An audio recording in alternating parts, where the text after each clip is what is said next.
আওয়ামী লীগের শাসন আমলে প্রতি 10 জনের মধ্যে 9.5 জন আওয়ামী লীগ করতো।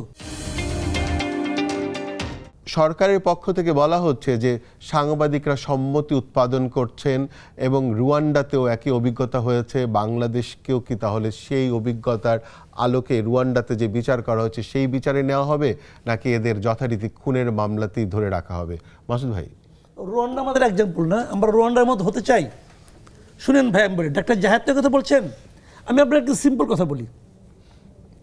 একজন সাংবাদিক, সে তার জন্য তার পক্ষে সম্মতি উৎপাদন করছে অথবা তার সমর্থন করছে, সে তার এই কথাগুলো কোথায় করছে? কোনো প্ল্যাটফর্ম তো লাগবে। আমি যে কথাগুলো বলছি, আপনি তো আমাকে এখানে বসার জায়গা না দিতেন, আমি চৌরাস্তার মোড়ে যা বললে কেউ শুনতো? শুনতো না। কিন্তু তাহলে আমাকে এই যে কথাটা, আমি একটা মতবাদ মনে করেন প্রচার করছি, এর জন্য আমাকে প্ল্যাটফর্মটা কে দিয়েছে? আপনি দিয়েছেন। তাহলে আপনিও তো সমান দোষে দোষী। ফাইন, আমি একটা ধরে ধরে বলি। মোজাম্মেল বাবু, সে সম্মতি উৎপাদন করছে, কোথায় করছে? 71-এ করছে, 71 টিভিতে করছে। 71 টিভি মালিক কে? মেঘনা গ্রুপ। মেঘনা গ্রুপ যখন আরো একাধিক পত্রিকার মালিক হচ্ছে, সেটা আরো একাধিক। কয়েকদিন আগে, এই 1 সপ্তাহ আগে, তাদের একটা বিশাল দৈনিক বাংলা বেরোচ্ছে, বাংলা দৈনিক বেরোচ্ছে, একটা ইংরেজি দৈনিক তারা ইনভেস্ট করেছে। এখন তারা মেঘনা গ্রুপকে ধরেন না কেন? তাকে জায়গা করে দিয়েছে সে। আচ্ছা, শ্যামল দত্ত খারাপ লোক। শ্যামল দত্ত পত্রিকার নাম কি? ভোরের কাগজ। ভোরের কাগজের মালিককে সাবির হোসেন চৌধুরী। তাকে তো আপনি একদম মানে অস্বাভাবিক একটা প্রক্রিয়ায় তাকে আপনি জামিন দিয়ে দিলেন। তাকে ধরেন না কেন ভাই? তাকে ধরেন না কেন? কে করছে বলেন আপনি? যারা করছে কোন পত্রিকার মালিক করে নাই বলেন?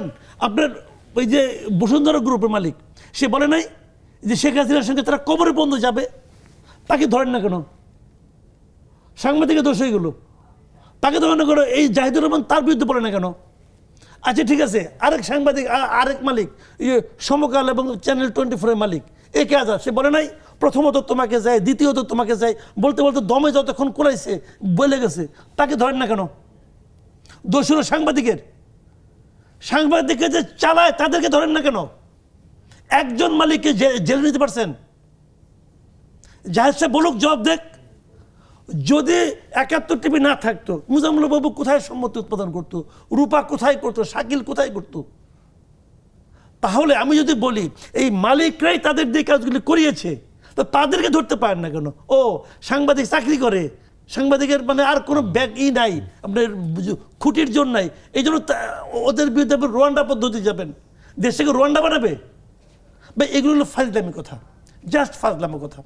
আপনি ধরেন একটা কথা বলি আপনাকে, ধরেন আপনার জ্বর হয়েছে, আপনি আশা করতেছেন আমার সারা শরীর গরম হবে কিন্তু আমার কপালটা থাকবে ঠান্ডা।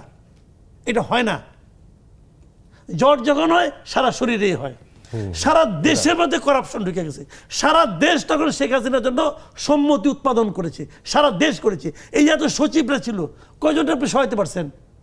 আজকে যে সচিব, এর মধ্যে তো একজন মালিক বলেছেন যে আসলে নিউজ তার এখতিয়ার ছাড়া যায় না, তাহলে আন্তর্জাতিক। হ্যাঁ, উনি বলেছেন যে আমি নিউজ থামাই, উনি বলেছেন এটা। আমি বলি সম্মতি তখন কেউ উৎপাদন করে নাই। আওয়ামী লীগের শাসন আমলে প্রতি 10 জনের মধ্যে 9.5 জন আওয়ামী লীগ করতো। তো ওগুলো কই এখন? সচিবালয়ে যত সচিব ছিল, এখন যারা জয়েন্ট সেক্রেটারি হয়েছে, মনে করেন আমরা বঞ্চিত, তারপর যারা জয়েন্ট সেক্রেটারি, এরা প্রমোশনগুলি কোন আমলে পাইছে? আওয়ামী লীগ আমলে পাইছে। তা আওয়ামী লীগকে আওয়ামী লীগ না করলে কারো প্রমোশন দিছে?